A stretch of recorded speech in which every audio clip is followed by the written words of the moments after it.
indépendant complémentaire ou indépendant à temps plein. En créant une nouvelle source de revenus, les nouveaux indépendants seront confrontés à un choix.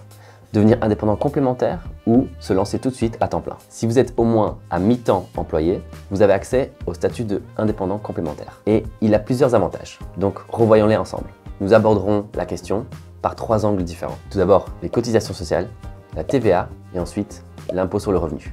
Commençons par les cotisations sociales. Si vous avez déjà un employeur qui paye votre part de cotisation sociale, alors vos contributions provisoires dans le début de votre activité d'indépendant complémentaire seront très basses. Le minimum que vous payerez chaque trimestre pour vos cotisations sociales en tant qu'employé indépendant complémentaire est presque 9 fois moindre que ce que vous payeriez en tant qu'indépendant à temps plein. Attention, une facture va vous rattraper pour arriver à 20,5% de votre revenu total. Mais en commençant votre activité, il est confortable de payer un minimum qui est bien plus bas que celui d'un indépendant à temps plein.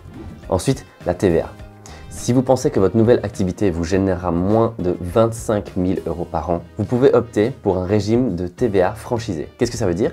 Ça veut dire que vous ne facturerez pas de TVA à vos clients, mais ça veut aussi dire que vous ne pouvez pas déduire la TVA de vos achats. Ceci simplifie énormément votre comptabilité puisque vous n'aurez pas à produire une déclaration de TVA à chaque trimestre. Ce régime est particulièrement intéressant si vous avez beaucoup de coûts associés à votre activité.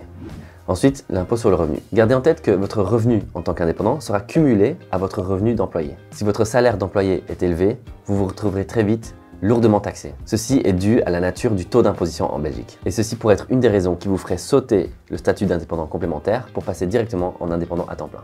Donc, que peut-on en conclure? Tout dépend de la confiance que vous avez en votre nouveau projet. Si vous n'êtes pas tout à fait sûr de votre projet, le statut d'indépendant complémentaire pourra vous permettre de tester les eaux et voir si votre projet tient la route. Et si vous voyez que tout se passe bien, il passe le test, vous aurez déjà fait toutes les formalités nécessaires pour passer en indépendant à temps plein et profiter à fond de ce statut. Par contre, si vous êtes sûr de votre projet et vous pensez pouvoir générer beaucoup de revenus dès le début de votre activité, alors il vaut peut-être la peine de sauter le statut d'indépendant complémentaire pour devenir tout de suite indépendant à temps plein. Si votre nouveau projet est un petit projet sur le côté qui demande beaucoup de coûts, alors optez pour le statut d'indépendant complémentaire.